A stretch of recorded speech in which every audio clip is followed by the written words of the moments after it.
Hi, and welcome to On the Table, a show about the messiness of what it means to be human and alive, and boy, are we going there today. This episode is devoted to one of my favorite subjects, sex and sensuality, which I would imagine has some of you leaning forward in your chairs, and for others of you probably makes you want to go and do like literally anything else.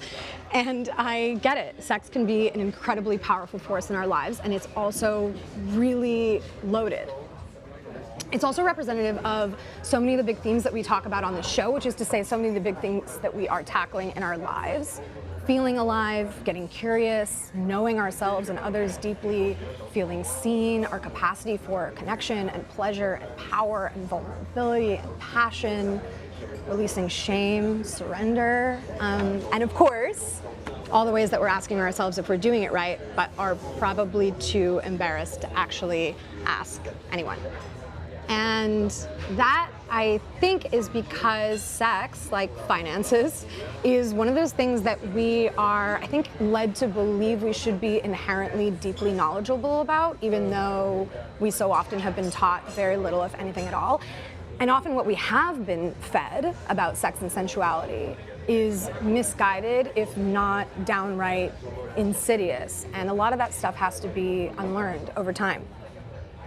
I have been openly passionate about sex and sensuality and intimacy for a very long time, and I've definitely come up against belief systems of people who have sort of reflected to me that my caring deeply about pleasure and my pleasure is either frivolous or selfish or unladylike, to which I say in as unladylike a manner as possible, fuck that. I believe that pleasure, like true bones deep, non-performative pleasure, is our birthright. We should all have access to that. Not just if you're a man or a woman who looks a particular way, or cis, or straight, or young, or white. We should all have access to it. And when we're in our connection to our pleasure and our sensuality, it impacts more than just our sex lives. It impacts the way that we walk through the world and experience life around us.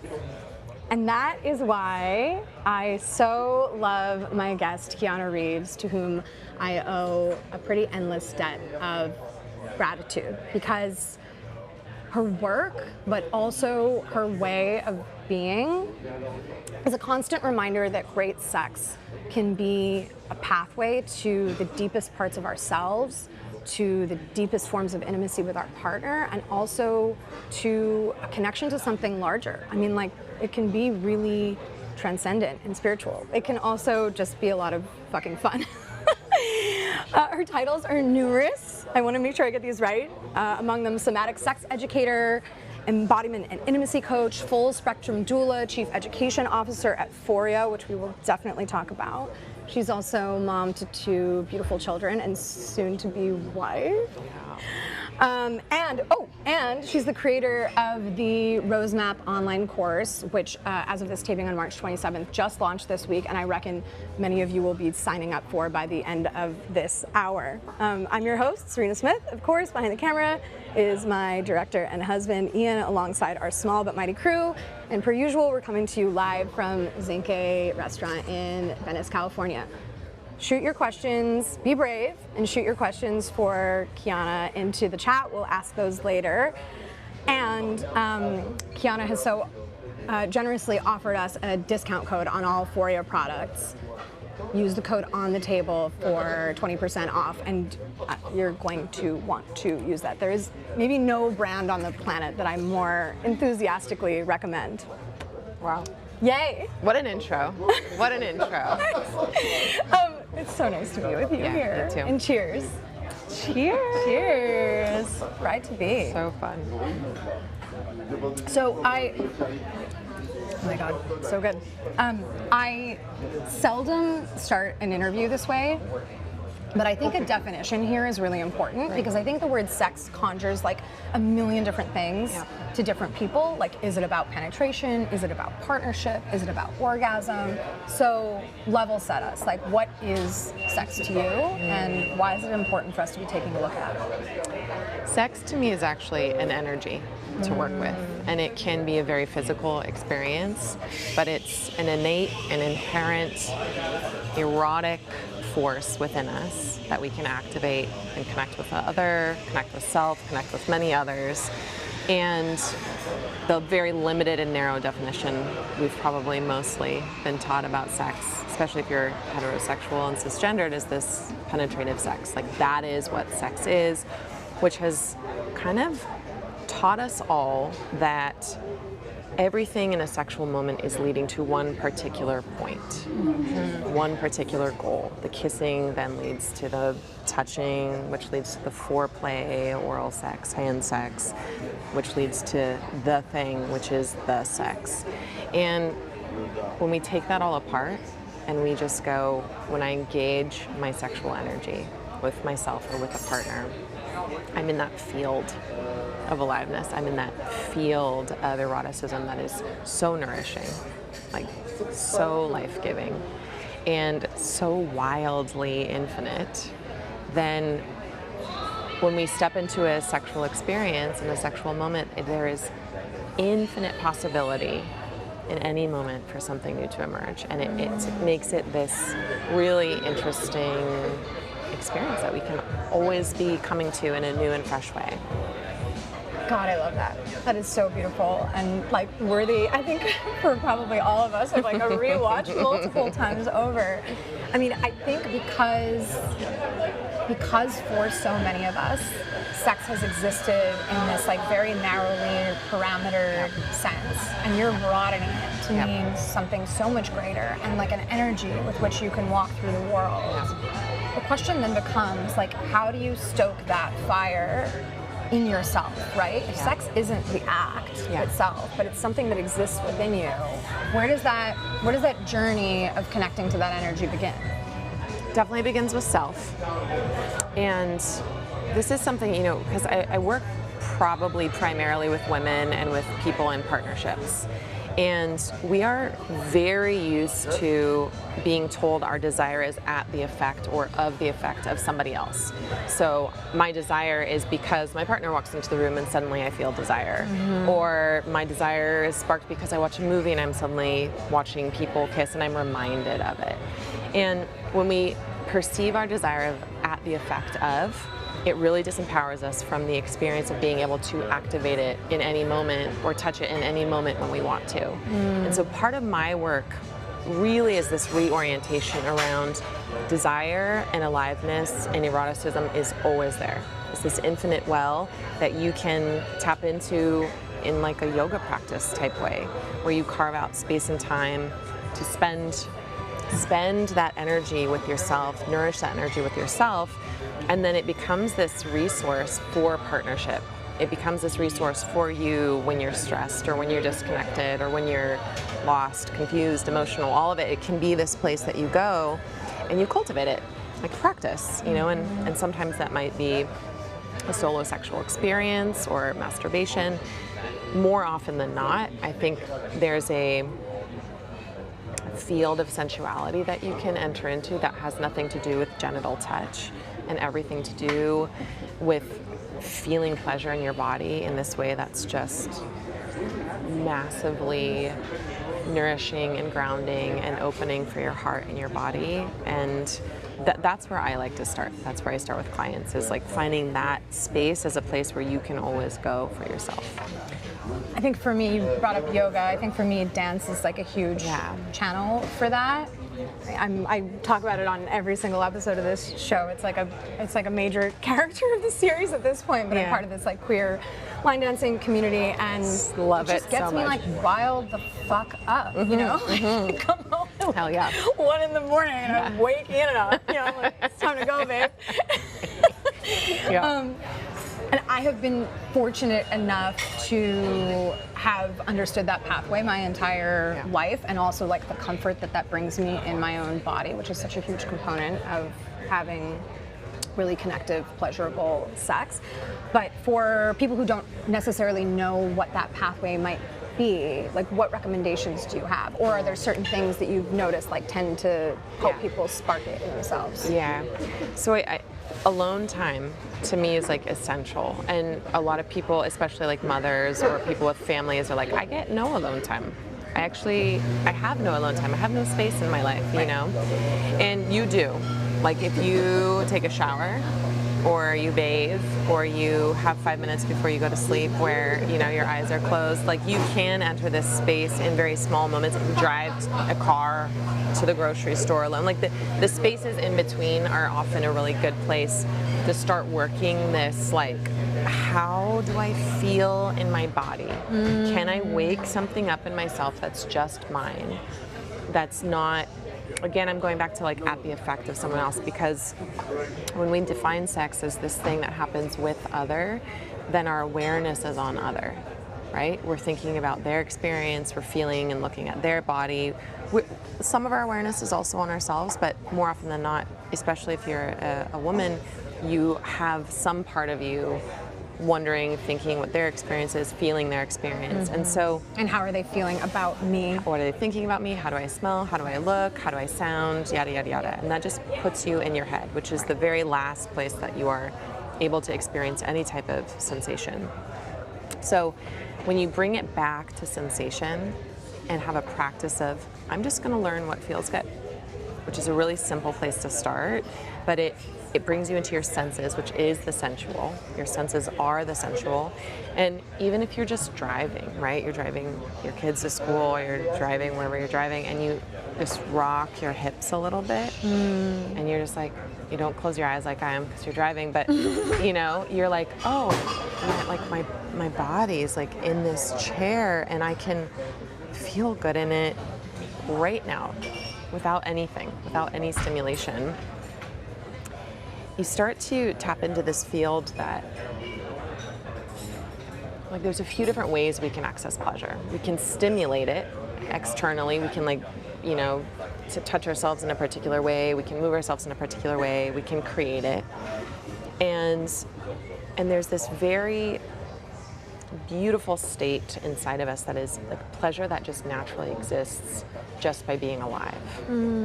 That I got to probably like 2 or 3 years into my practice, where I was like, oh, I actually don't have to do anything.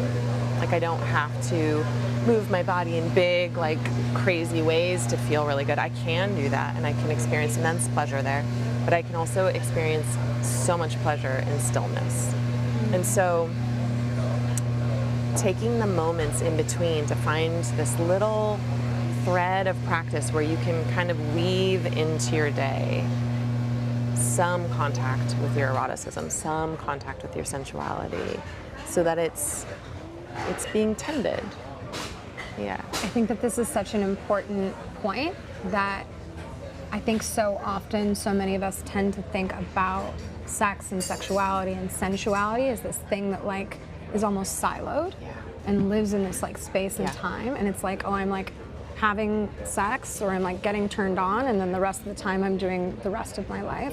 Rather than, it sounds like the flip in the orientation is like, how can I bring a sense of sensuality and eroticism and pleasure into like the texture of all of my life? I do, Yeah. And when you make that connection, I mean, I spoke to it very briefly in the intro, but like for you, tell me about your experience. Like when you made that connection and you brought eroticism into your life, how did it change things for you? It's funny, I was remembering this morning this very distinct moment where I was in Mount Shasta on a retreat with one of my teachers, and I was walking barefoot towards this waterfall, and the ground was really warm, like it was sun-baked dirt beneath my bare feet.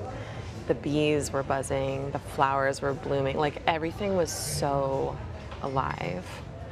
And I was walking and I was like, you know, it was a sexual polarity workshop, so like that was alive in me, and I felt everything around me, and I was like, oh, literally everything is sexual energy. The entire natural world is operating in sexual energy all the time. And because we've defined it in this very narrow, like persistently in the corner type experience, that's how we relate to it in our minds because of religion, familial experiences, centuries of, persecution of the female body, like all of it. That's burning how us at the stake exactly. for our sexual Yes, power. Thank you for that. Still dealing with those repercussions. But if we go, okay, like that's our limited human perception of it because we've inherited generations of shame and trauma and untruth about this part of us, and we look to the natural world that the bees are always pollinating flowers, and flowers are always opening towards the sun, and the river is always caressing the rocks, and the birds are mating, and I mean it's pulsing, like the world is pulsing with sexual energy. We don't even have to call it sexual energy, it's creative life force. And when you look at the ancient traditions that honored and revered and valued cultivating sexual energy as an expression and a way to connect with the divine and as a way to become enlightened, like Tantra, then you get a much broader perspective and much broader understanding of what this actually, the place that this can hold in your life. Not just in your relationship, not just in the satisfaction you feel in the bedroom, but how it can impact your friendships, how it can impact your purpose, how it can impact your dreams and your ability to like move through the world in a way that is fully expressed. This brings up something that I don't know how to like neatly tie in a bow, so I'm hoping you can help crack the nut for me on this, but like this resonates with me so deeply in that I think I'm a person who primarily walks through the world with a pretty deep connection to my own sensuality and sexuality, and I'm an incorrigible flirt, and I love to play with that energy, with the environments around me, but also with other people, and it's always felt like so true to me in my soul. But I do get cues from culture in moments, less so in LA and in Venice, but I do get cues from the culture sometimes that that's like inappropriate or should be put in a box or is like dangerous to my relationship, which like we've been together for 12 years and we're in love, so like we're okay, but it is something that I've had something of a hard time reconciling, where like internally I keep going like, no, I think that this is good and I actually think more people should be moving in this direction, and then also sometimes being confronted with, oh, am I behaving inappropriately? Indecently. Like, am I indecent? Is this unladylike? Totally. God forbid. What's my question here? It's like, what is your stance on that? Is there a line not to be crossed? And how do we even begin to unpack that? Well, let's like ponder for a minute the people that you think of as being like the most vital, alive, expressed, interesting, passionate people that you know. Likely, this is a generalization, but likely they're also very passionate lovers or very tuned into their sexual energy because they are synonymous. They are coming from the same source in our bodies.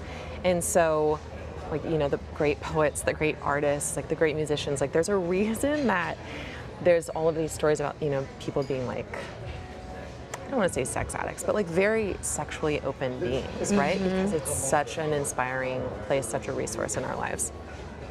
So I don't think that there's a line that should or should not be crossed. I think that's up to each individual person, but it really is around integrity of self. And when you are expressing from this place where your heart is just open and it's just a gift and it's a blessing to those around you, it's a little invitation to feel more alive, it's an invitation to the other person to feel more alive. Exactly. It's like it's a sharing of like, hey, we are alive, like feel alive with me. What the fuck else are we here for? Yeah, that to me is like such a gift and so needed and such a wake-up call. When it comes as need or graspiness, which I don't think that you have at all, but it can come out sideways when we don't know and we're not in relationship with it, right? When we're needing attention for a particular way, or we're trying to seek validation through this one way because we actually don't feel full and we haven't met and worked with our wounds in other ways, then I think that can be detrimental, because it can not as much harm others as much as it can harm you in the decisions you make around who you engage with, how you engage with them, etc. Yeah. Yeah. Okay, talk to me about the role that our nervous systems play in sexual engagement. Yeah, or everything. Everything. Our nervous system is the way we perceive the world as a safe place. It's the way that we're able to experience belonging and safety, and it's lightning fast. You don't have a lot of conscious input into what your nervous system is doing, or, I mean, you can learn to track, and you can learn your biological signals and all of that, but most of the time our nervous system is communicating to us, and we have just no idea that we're responding to this really primal signaling system in us. And the nervous system, because it plays these roles of, am I safe? Can I relax? Can I safely open? If we have any kinks, or if we have any contractions or chronic patterns of dysregulation, chronic patterns of upregulation, chronic stress, chronic freeze, if that lives inside of us, that's going to come out in pretty much every interaction that we have, especially every interaction that even pings like a little bit of threat to us. And as you know, like, we live in a society where there's a ton of sexual abuse, there's a ton of boundary violation, whether we're aware of it or not, and that can have an impact on the way we feel safe in a sexual moment with someone, whether we're currently safe, or, you know, we might be currently safe, but because of a past experience, it's really impacting our ability to presently respond as needed. Right. And we might not even be consciously aware of that, right? Most of the time not, Right. I would say. Most of the time not.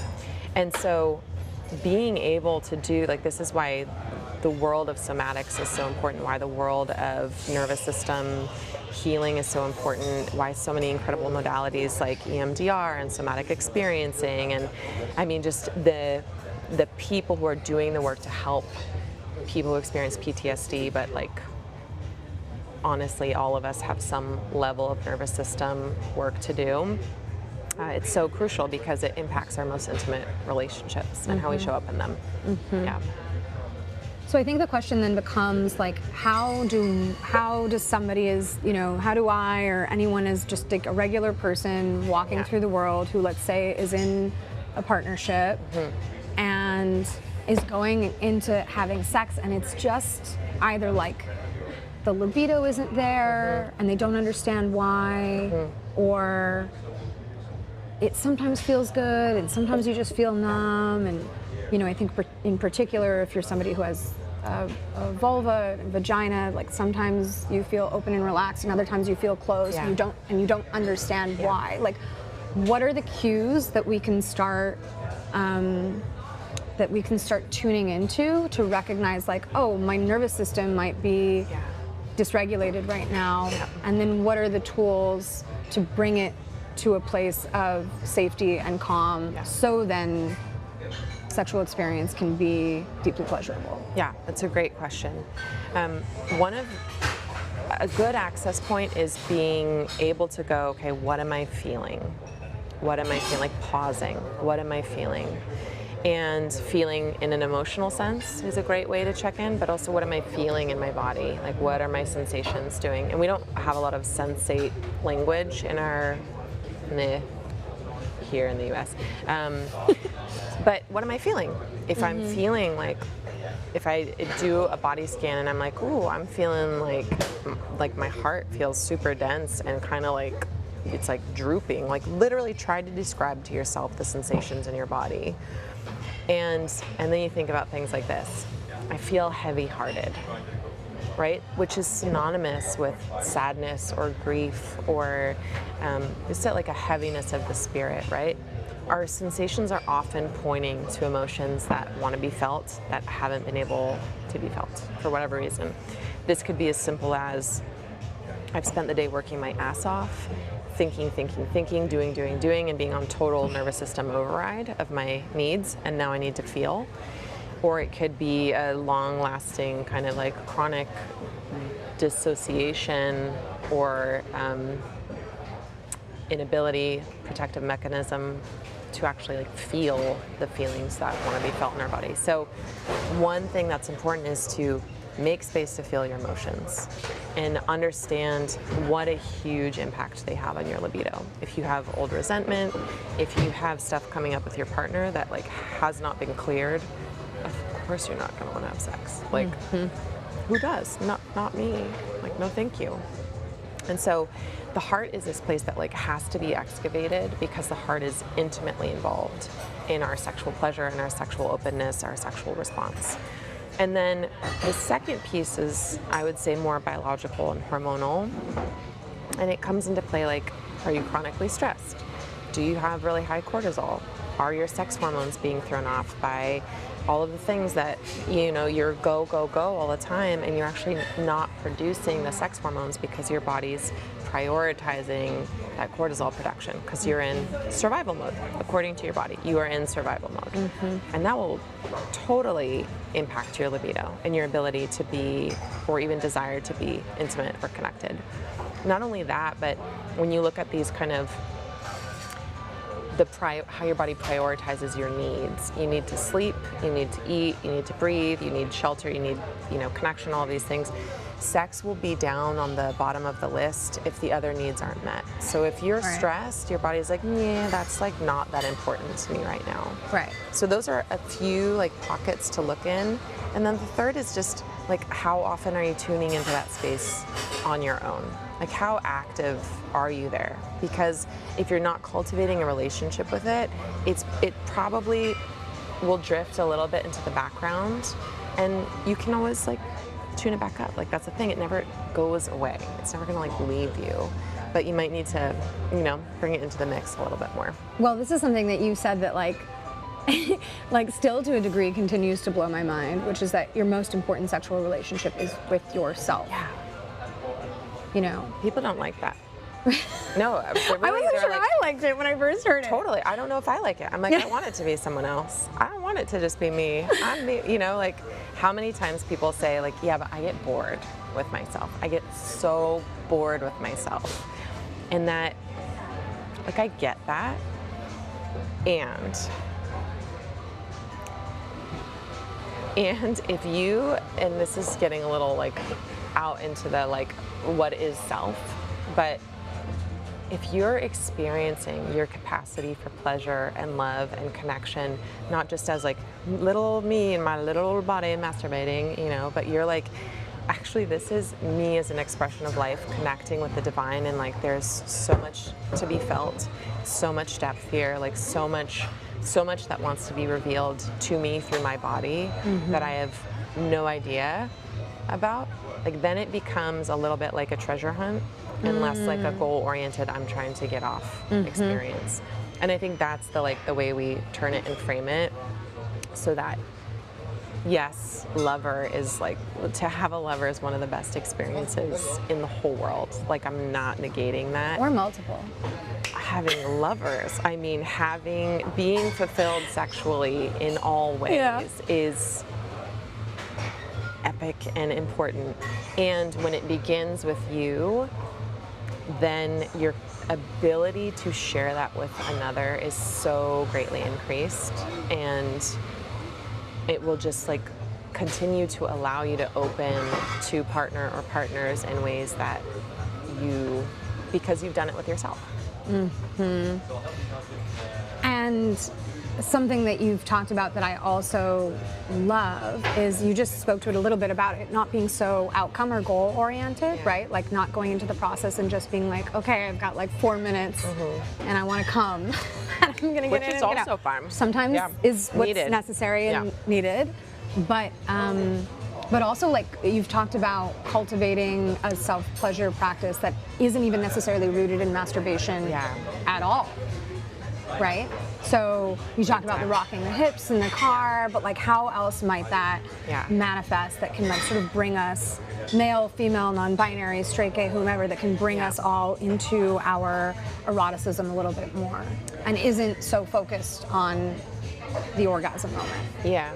It's, I mean, a very simple way to do this is like put your timer on your phone for half an hour, 20 minutes, 15 minutes minimum. Get a yoga mat out and put on your favorite music and like feel good in your body. Like, and not just dance to the music. I like to get on all hands, like my hands and knees, and I'll not just rock my hips, but I'll shake them, and then I'll like make my butt jiggle, and then I'm like, oh my God, my butt jiggling like that feels really fucking good. Like, really, like to feel my ass moving in that way, to feel my tits like moving in that way feels really good. To pull my own hair, to feel my scalp, to like, you know, to like activate those places in me, or to activate those places in you, is it's really just like following the urge of your body. And for some people that is so hard to do. Like just to find a movement, just to, you know, we'll go like this. When I'm guiding someone through a practice, we often start like on our backs and noticing something in the body that wants to move.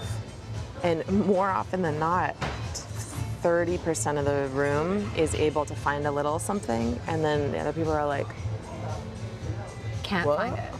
Where am I?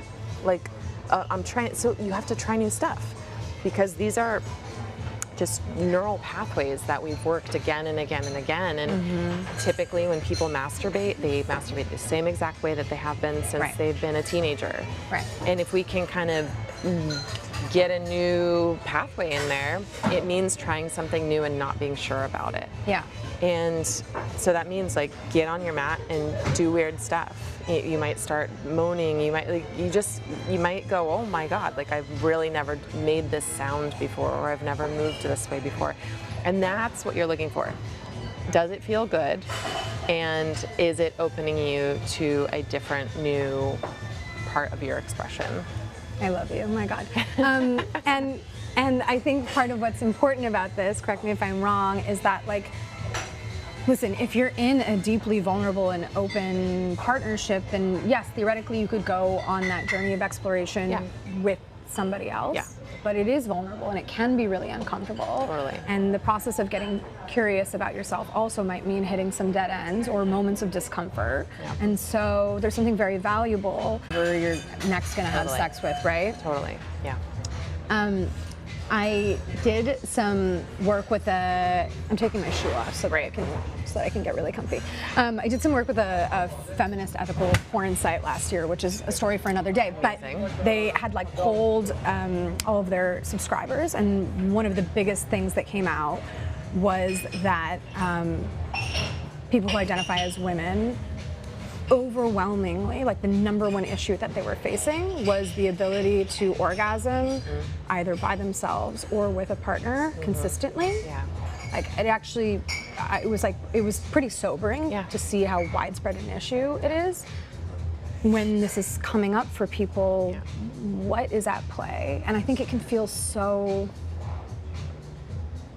alienating and heartbreaking to feel like you don't have access to this thing that other people seem to have access to. So what does that process of discovery look like? And give us some hope, you know? A lot of people feel broken, especially if they're entering their 20s or 30s or like 40s, and they're like, I've never orgasmed, I'm broken.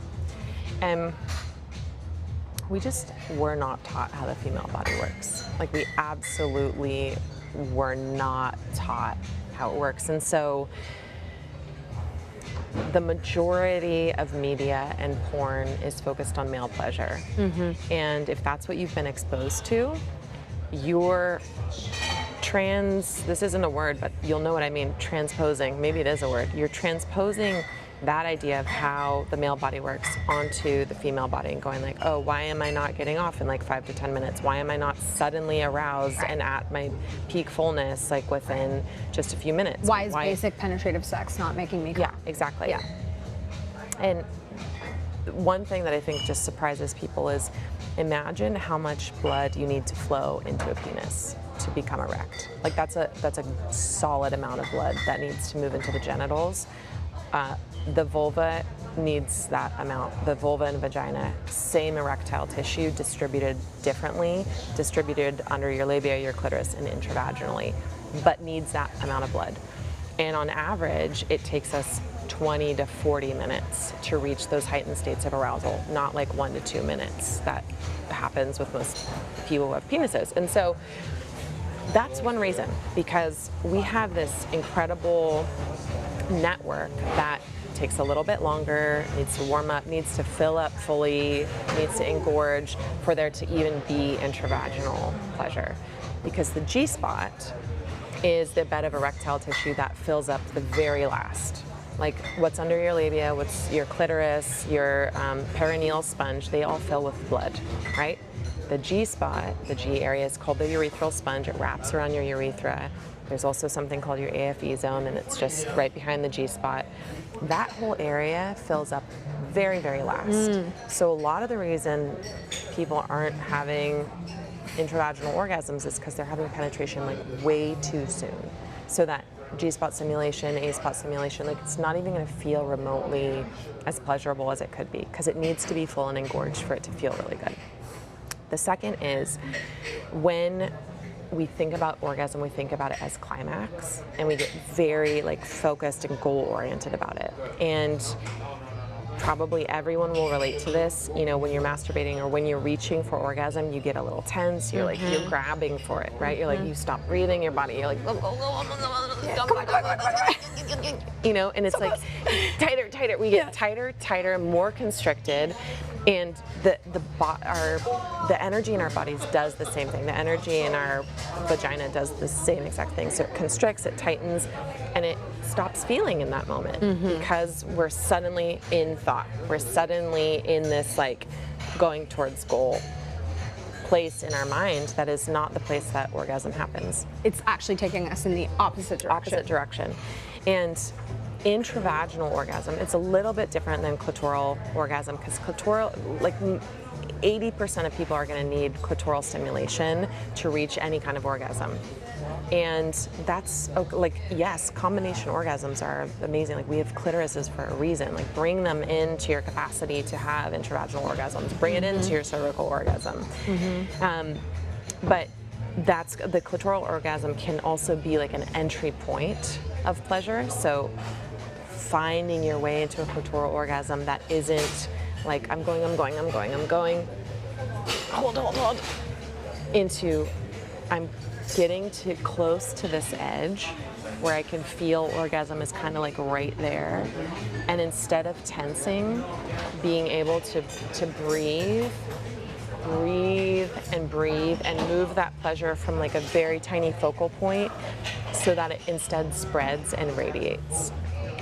And in this way, you're opening and relaxing into orgasm instead of trying to grasp at it.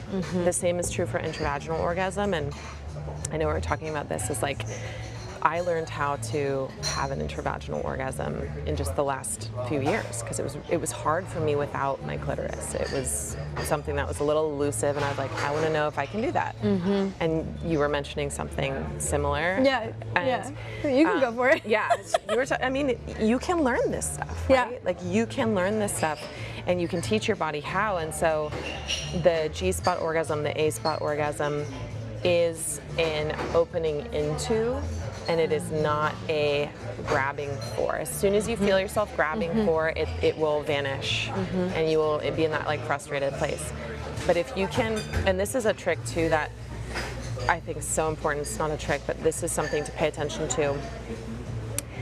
If your vagina is gripping as the pleasure like gets more intense, see if you can push out and soften.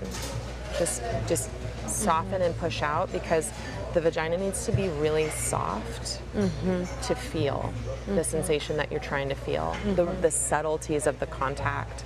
And that's where really deep intravaginal orgasm happens, is in that state where you're like, I don't care if I orgasm or not, because this feels amazing. And like that stim. And it's a sense of surrender, right? Completely. Yeah. Completely. Which is also very vulnerable. Yeah, exactly. And requires, it's tying together so many things. It's like your nervous system has to be in this space where it's like, I'm safe, I can relax, I can open. Yeah. Well, I think one of the most remarkable things that I've learned in the last several years, and it is so simple, is I think I was watching the Goop Sex series. So great series. And which you should have been on.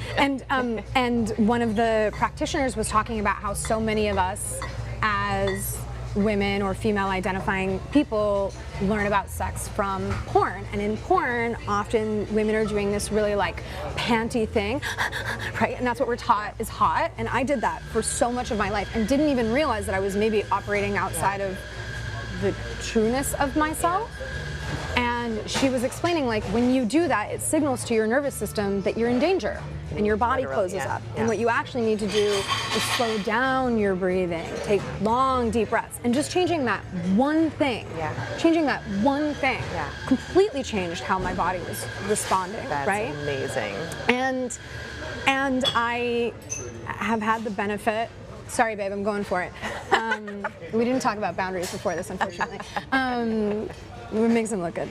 For years, he was like, I was having clitoral orgasms and feeling very great about them. And he kept saying, I know that a G-spot orgasm is possible for you. And I was a little bit like, don't fucking mansplain me. Like, don't tell me like what my body can and can't do, you know? Like, 100%. I know my body, you know, and I'm like citing the statistics and whatever. And eventually, by virtue of a number of things, we got there. And it was so beyond just the experience of physical pleasure. It felt so profound and deep, and I felt so in my power as a woman and as a human being. And where clitoral orgasm can sometimes feel like really like frenetic and like something's like getting away from you, this felt so like grounded. And after it happened for the first time, I started weeping. And he just held me, and I said to him, like, what else do I think I can't do that I can? Like, immediately I made the connection to the rest of my life. Where else am I holding myself back?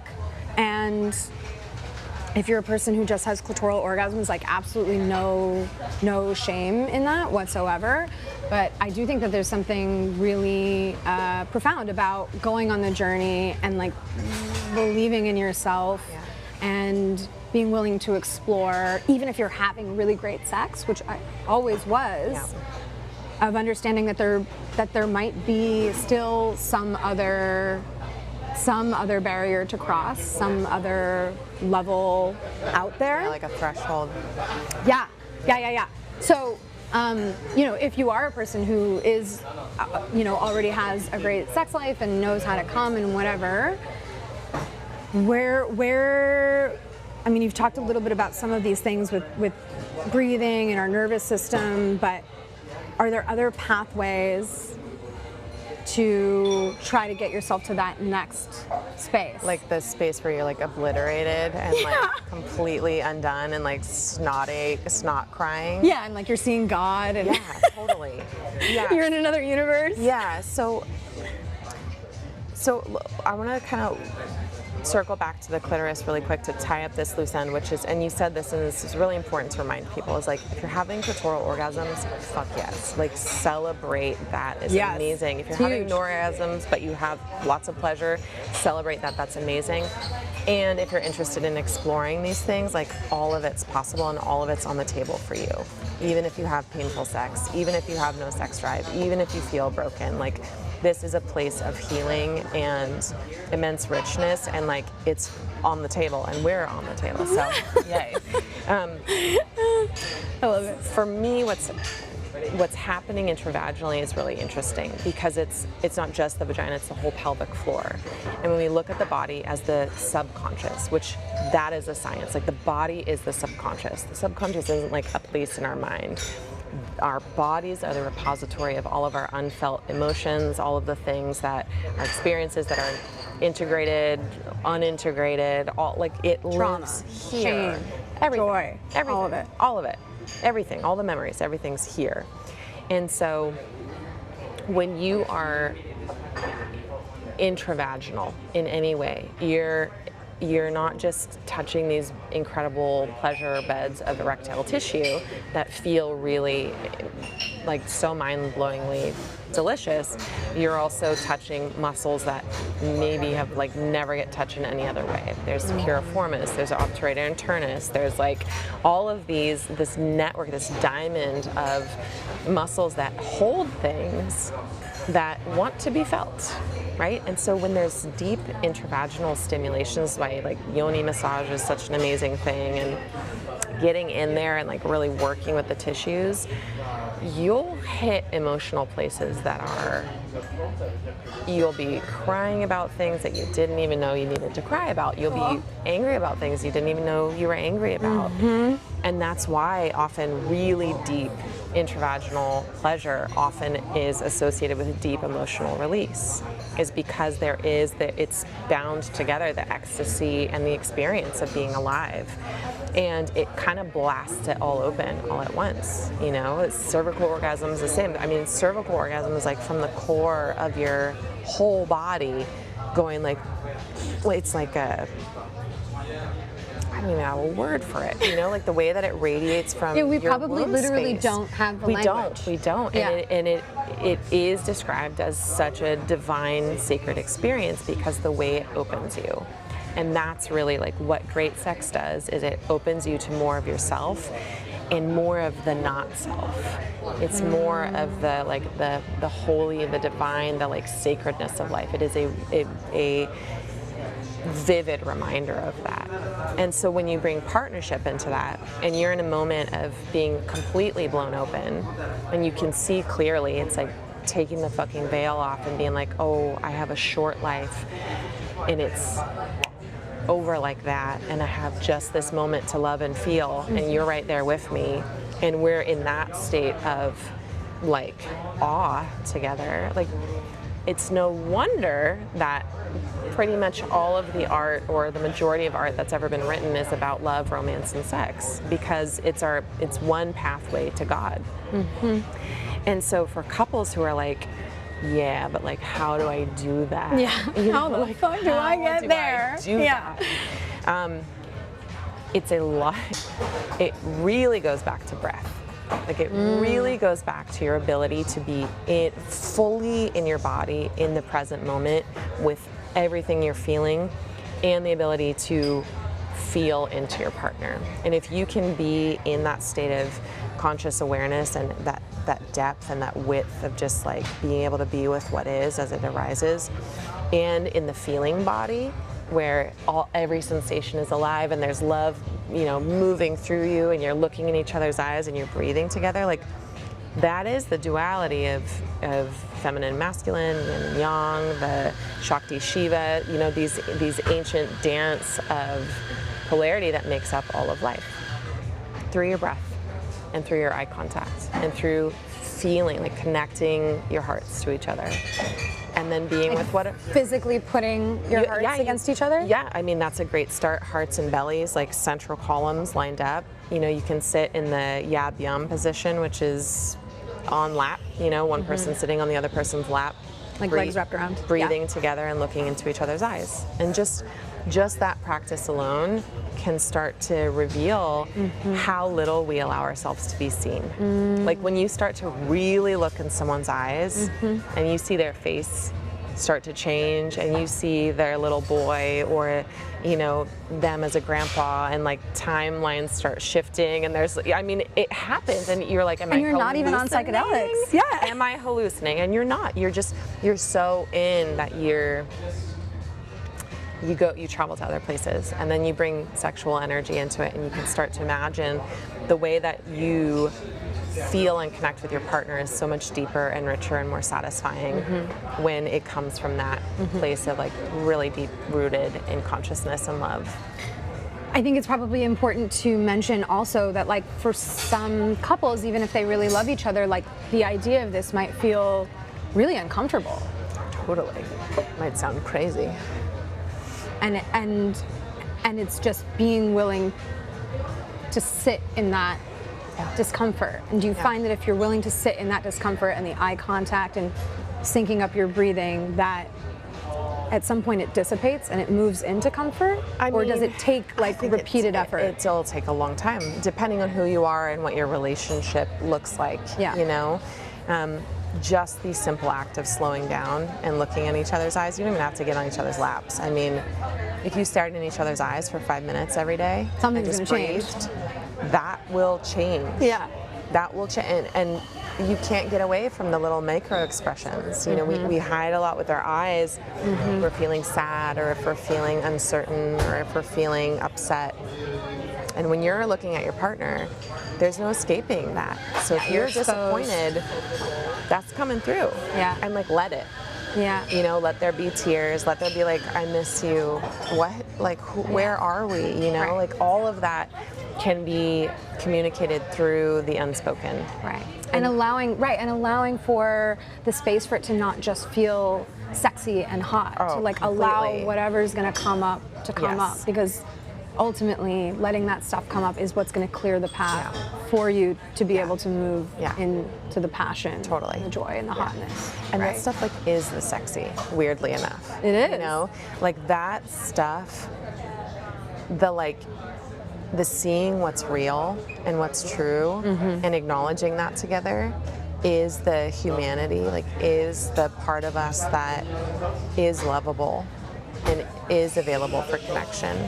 And such an invitation to kind of like strip it all down and not be in performance and not be striving, you know, to make it look a particular way.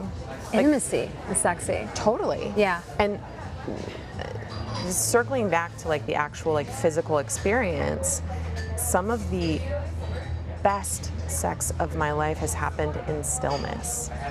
When we stop moving and we're not in the kind of like crazy whatever love making of it, but you know, my partner inside of me looking in my eyes and just breathing his belly into, like, it's turning me on talking about it. Breathing his belly into it. And I mean, I've had like crazy full body energetic orgasms from that like shoot into me, and I didn't even know that was possible. Wow. I was like, yeah, energetic orgasms, like, yeah, whatever. Tantra, dude. You know? Yeah. And then I was like, oh shit, that just happened, you know? Wow. Because of how open you can get. We are being given a lot of food for thought here. I want to talk to you for like 18 hours. I want to be able to take some viewer questions and things in just a sec, but I wanted to talk about, because we've been talking so much about sort of our emotional and spiritual and subconscious orientation towards sex and good sex and eroticism. Yeah. But I want to talk a little bit about Phoria also, because it's like really mind-boggling what these. Phoria is a line of sexual wellness products that involve that incorporate cannabis. You just talk a little bit about like how those products work on our body and the endocannabinoid system, and like why that is so powerful. Because I think for some people they're like, oh my god, this is like a lot of work. Yeah. And to some degree, like Phoria can also just help get you there in a simplified fashion, right? Yeah. So Phoria started in 2014 like as a cannabis company. And our first product ever was a product for female pleasure. It was infused with THC, and it was an arousal oil. And it was like so magical. And people were writing to us and saying like just they're like having the most insane, incredible experiences that they didn't know what was possible, right? Like their bodies were being shown what was possible for them because of the way that botanicals can work on our genitals. We have since transitioned out of the THC space because it's very hard to scale and lots of other things, hard to train people. Like the world wasn't completely ready for that. And we started working with multi-botanicals that were having the same actions on the endocannabinoid system, having the same actions on the genitals, and really our core line, so we have 3 different lines at this point. We have everything basically is geared towards female pleasure and lifelong intimate wellness. And so we have our intimacy line and our relief line and our vibrance line, one for sex and sexual pleasure, really geared around the female body. And then we have our relief line, which is geared for period comfort, PMS, cramps, things that like no one's had any support for ever. What the hell? How is that possible? And then Is that possible? Midlife, you know, like feeling good in your skin and like as your body changes.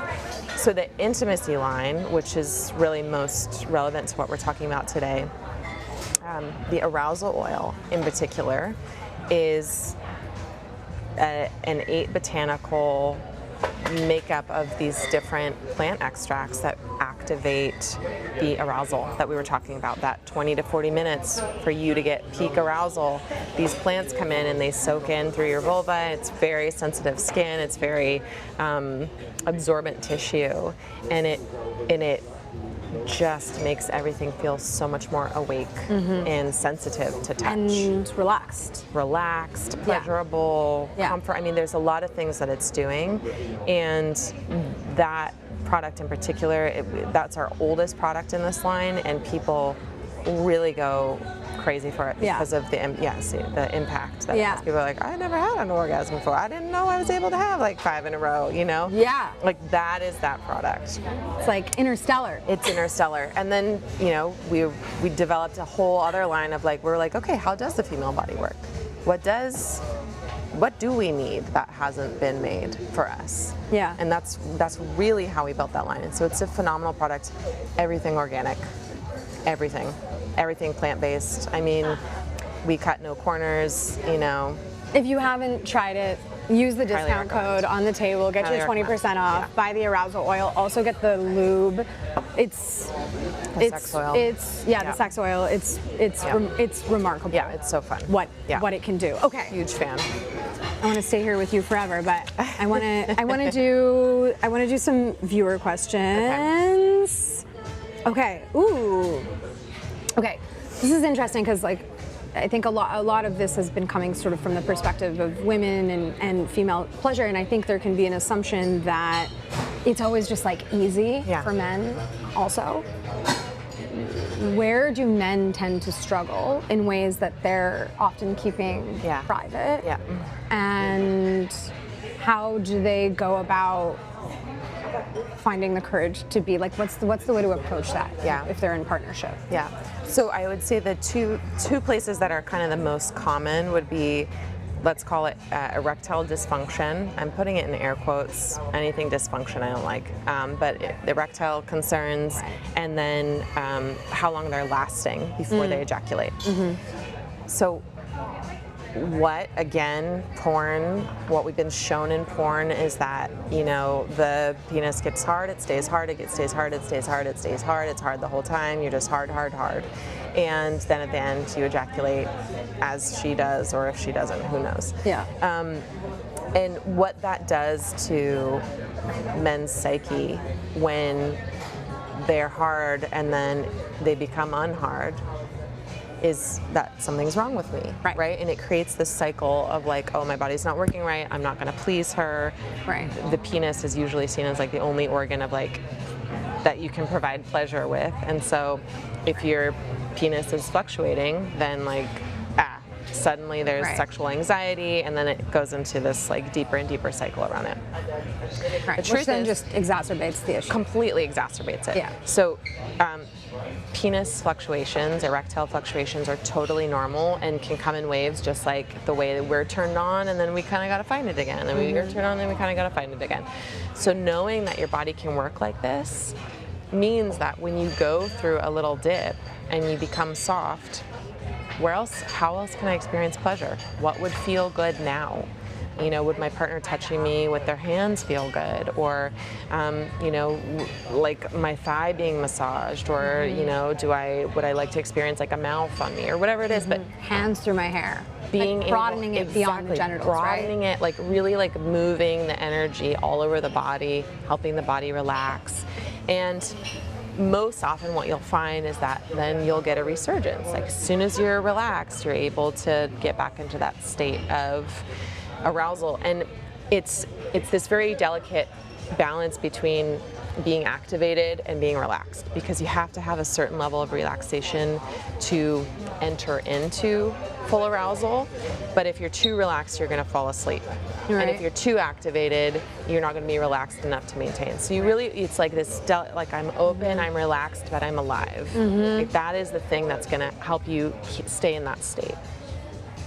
And this is like permission too for partners who have male partners who are struggling with this erectile dysfunction or this erectile concerns, is if you can use your body to like just like pour love and affection and desire into them and onto them as they're moving through that, the shame they're having, the shame spiral that immediately comes on will start to dissipate. Right. And then it'll become easier and easier and easier for them to maintain erections for longer. Which is also a really important point for the partner, because I think whether it's a woman or a man or a non-binary person on the other side of that equation that's engaging with a man, I think so often if somebody goes soft or something, then it can also stress the other partner out, and they go, oh, they're not turned on, they're not into me or whatever, right? And then if you're in an anxious or stressed out place, like it's only going to make things, understanding that it's not about you is, I think, also, it's a very important part of the equation. What your partner's genitals are doing are no reflection of their desire. It's called genital non-concordance, and like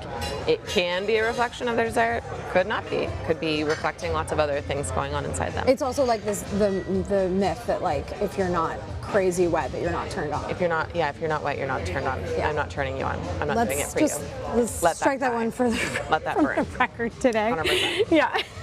The other would be ejaculating quickly. Yeah. And this is where a solo sexual practice is so important and valuable for anyone who has a penis. Like, start to masturbate in ways that extends your experience. So again, a lot of people masturbate the way that they started when they were teenagers, which often means for male-bodied folks when they were going through puberty and trying to hide it from their parents quietly in the bathroom, like really fast. Yeah. Like that is how you will have sex. Super vigorously. How you will experience orgasm. So if you have a solo sexual practice where you're like, I'm actually going to touch my genitals for half an hour with no goal of orgasm, and the second I get close, I'm going to back off and I'm going to breathe, and I'm going to again move that energy from this very concentrated focal point, spread it through the rest of my body. You'll be able to start extending the amount of time that you can stay in a state of turn on, instead of just going from like I'm turned on and I'm coming. Edging. It's edging, and it's this window of like, if we call it, if you give yourself like a scale of like 1 is just barely turned on, 10 is I'm in the middle of an orgasm, and 8 is the point of no return, stay at like a 6 or a 7. Yeah. And then bring it back, bring it down, and then pull it back up. Oh gosh, okay. We're so over. I'm getting the cue from the director. I see these other questions and they're really good, so I'm gonna have Kiana answer them separately, and we'll send them to you, or we'll put them in the comments or something. I appreciate you sharing them. We usually do the segment called Am I Doing It Right? And we don't really have time for it, but I want you to just answer. I'm gonna have you answer 2 questions. Okay. One thing that you are actively working on right now. Oh God. I'm actually working with how to stay tethered to my own sex drive when I'm really stressed out and everything in my life is crazy. It's very hard. Very hard. Yeah. Have you found anything that works?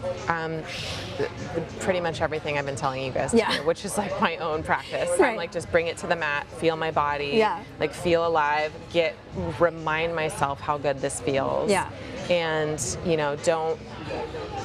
don't play into my own habits around like I'm too tired or I'm not available. Yeah. Find my way around habits. It's a good reminder, like even when you're the expert, you struggle, also Everyone. You're a human being, and Totally. it just takes constant reminding. Yes, totally. When do you feel the sexiest? I actually think I feel the sexiest 2 places. When I'm naked in my practice, like feeling my hips and my belly, like I love that feeling so much.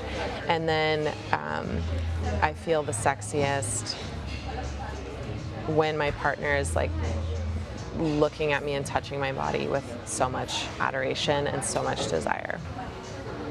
I love it. Yeah. We've all got some work to do, you know? Thank you. You're so welcome. This is so fun. That sorry, went by a so little fast. I know, so fast. Yeah. I think we're gonna have to bring you back as Yeah, like great. we're gonna have she's gonna be a recurring guest. Great. I can feel it.